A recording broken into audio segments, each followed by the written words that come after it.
On behalf of Mr. Collins. Yes, Your Honor. Thank you very much. Thank you.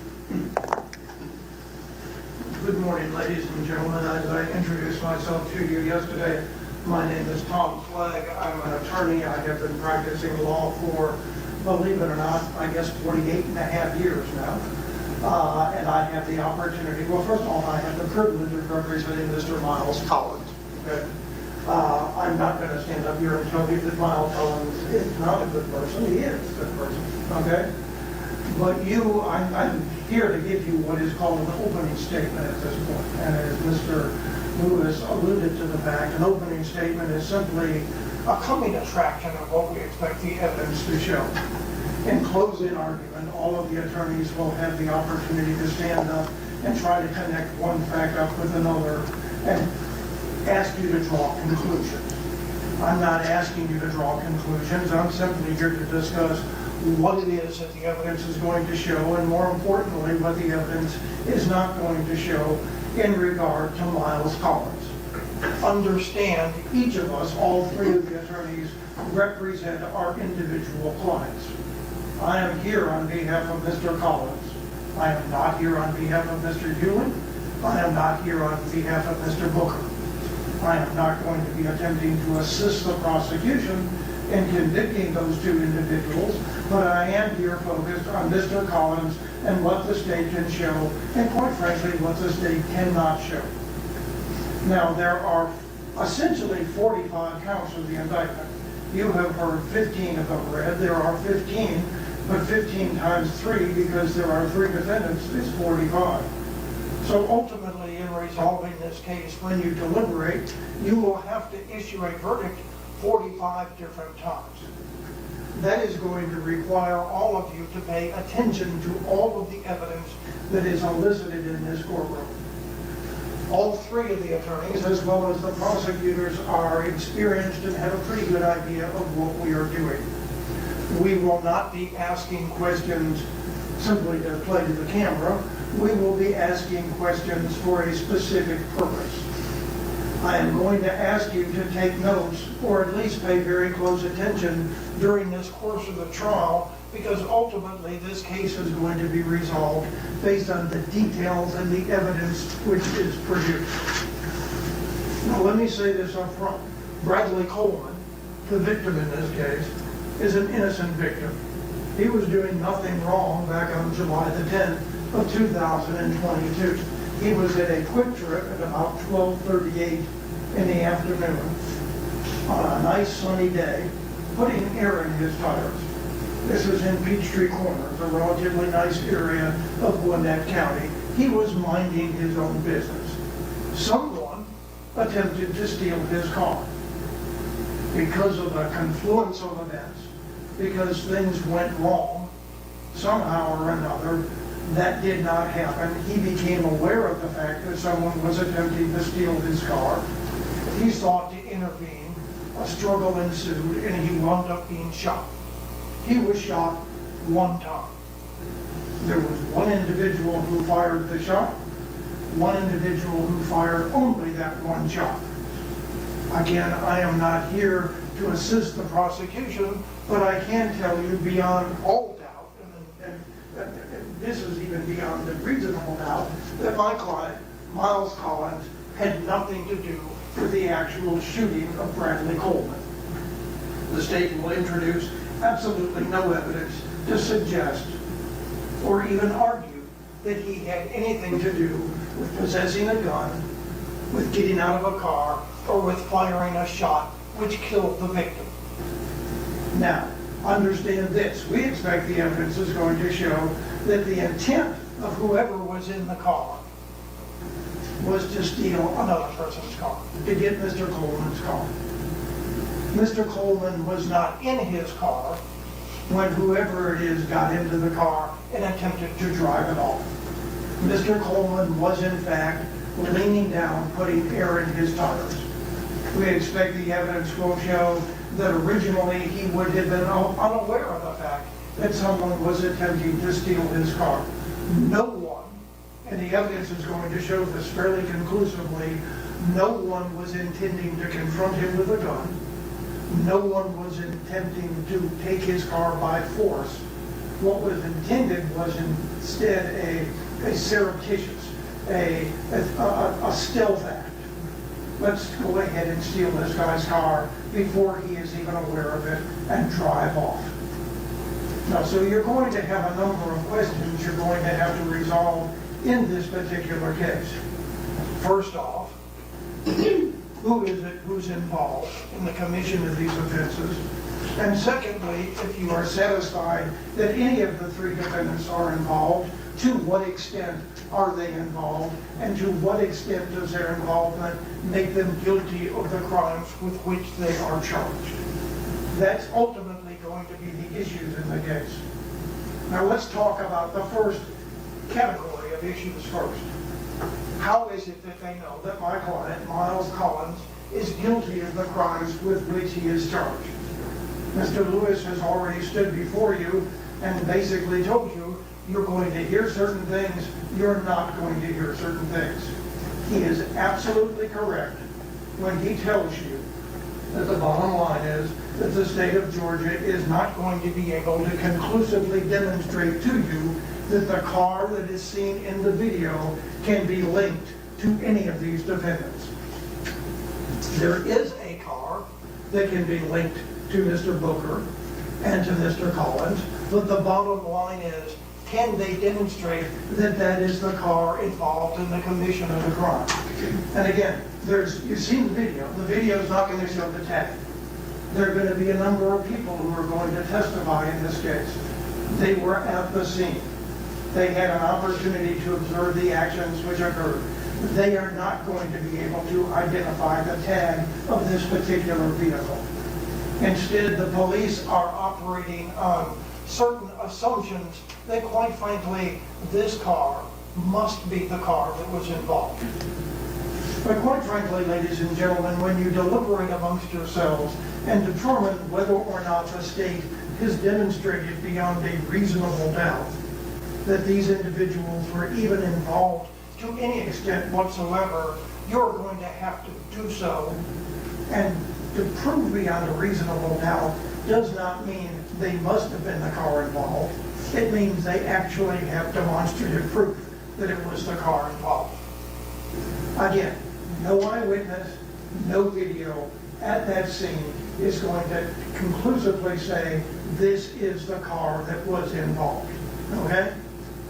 They are going to say we have seen the car in the area at other times, therefore this must be the car.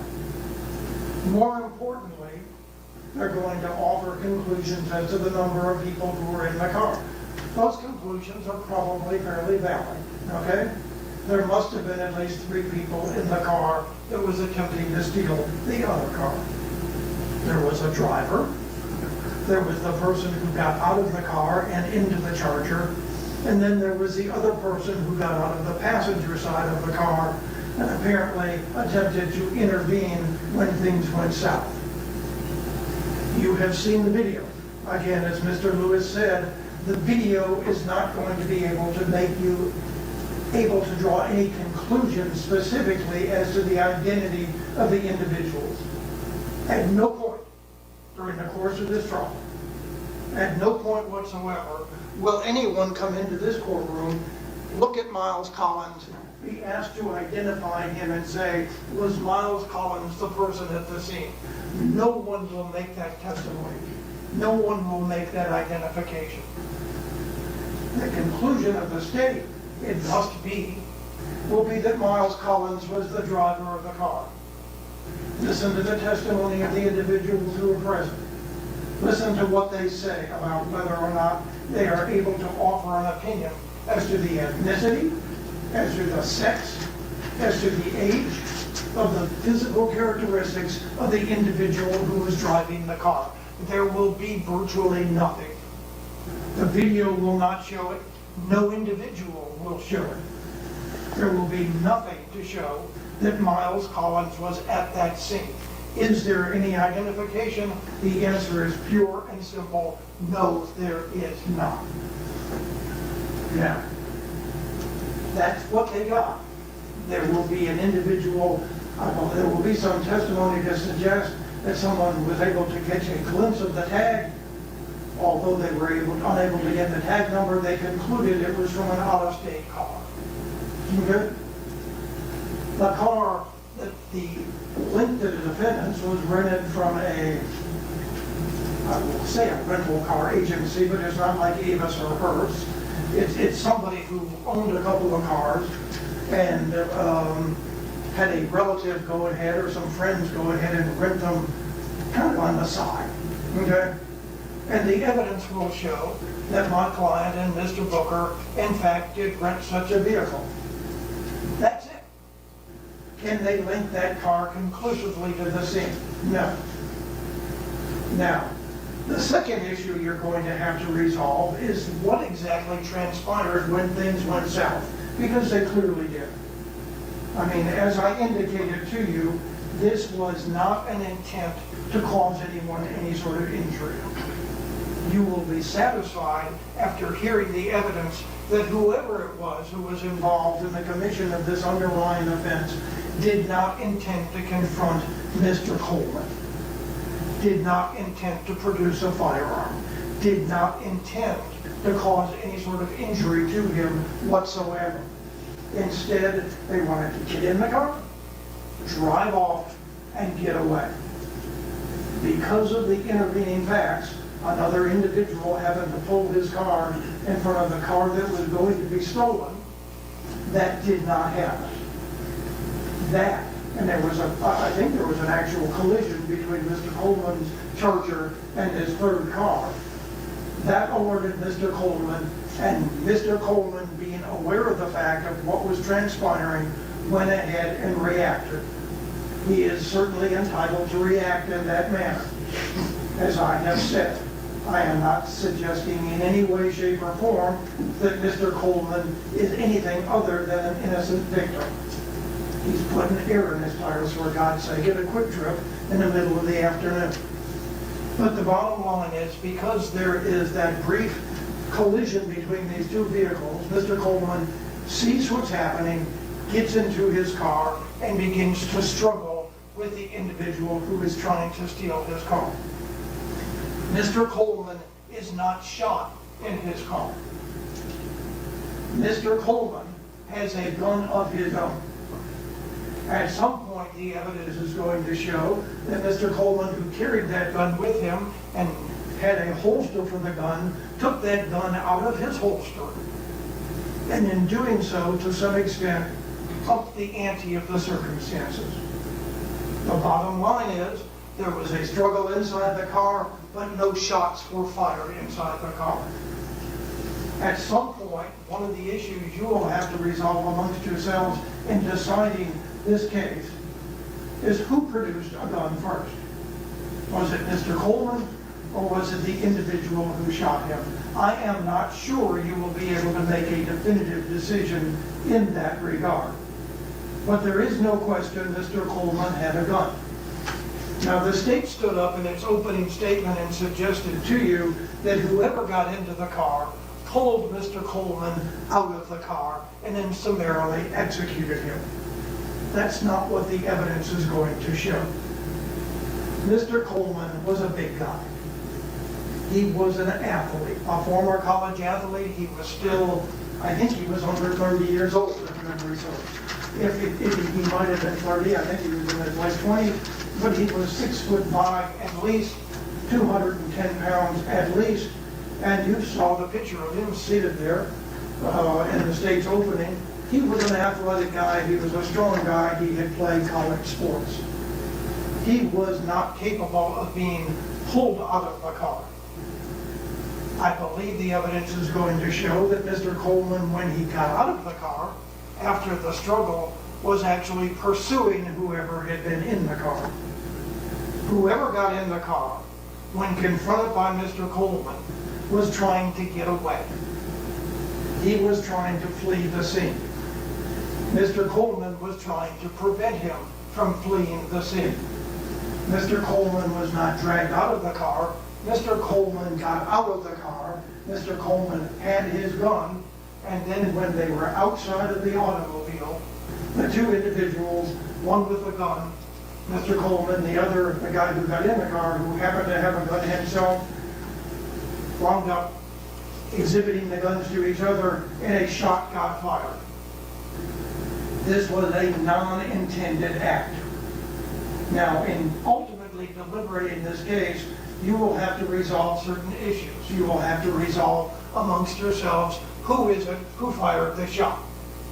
The state has stood up before you and said it's Mr. Hughley. I think the evidence is going to support that inference of the three. But the bottom line also, what you're going to have to decide is whether or not anyone else who was involved in the commission of that incident, of that intent to steal a car, is involved in the actual shooting of Mr. Coleman. You will be charged with the law on what is a party to a crime. But the bottom line is, this is a situation where because Mr. Coleman intervened, because Mr. Coleman happened to have a gun, because he interjected the gun, he wound up getting shot. Is that, under those circumstances, the unique circumstances of this case, enough for you to determine that anyone else involved in the commission of the events who did not actually get out of the car, who did not necessarily possess a gun, is guilty of a homicide? That's one of the issues you will have to decide. So the bottom line is, first off, you got to be satisfied that Miles Collins did something, that he was there, that he was identified at the scene. And secondly, you're going to have to be satisfied that he was in fact guilty of all of the crimes that are alleged. Now, there are the gang charges. Mr. Melvin, in his excellent opening statement, basically made reference to the fact that they are repetitive. I am presuming you all know that by now. It is tedious to listen to the indictment. You basically heard 10 counts when there are 2 gang charges. Who's fooling who? They were repeated 5 times each. They are identical. One of the things you will have to decide is this, wait to hear the evidence of the gang. I mean, are these guys members of a gang? I don't have a clue. But the bottom line is, they've got to connect up the fact that they are a member of a gang with the commission of these offenses. A number of the counts allege specifically that the offenses were done for the purpose of enhancing their position and status in the gang. Ask yourself, who is it exactly who's granting that status? Ask yourself, who is bestowing a position? Ask yourself specific details about the gang, about how they know this was a gang-related offense, any number of things, because you will hear from quote-unquote gang experts. These people are, quite frankly, deliberately vague. There's a gang, there's a crime, therefore it's a gang-related crime. You're going to have something more than that, ladies and gentlemen. So there are going to be a lot of details that you're going to have to pay attention to during the course of this trial. Okay? Some of you take notes, some of you don't. If you're taking notes, make sure to continue to listen while questions are being asked, and more importantly, while answers are being given. Okay? You're going to have to pay attention to virtually everything that is said during the course of this trial. If you do so, and if you do so in the spirit of keeping an open mind and holding the state to their burden of proof, I am confident that at the conclusion of this trial, when I ask you to find Miles Collins not guilty of each and every one of the offenses that he is charged with, you will return a verdict pure and simple, consistent with that simple truth. The state of Georgia will make an attempt to convict Miles Collins. The state of Georgia ultimately will fail, and your verdict at the conclusion of your deliberations should reflect that simple fact. Thank you for your attention. Thank you, Mr. Clegg. Ms. Drake, do you wish to make an opening statement on behalf of Mr. Hughley? Yes, ma'am. Thank you.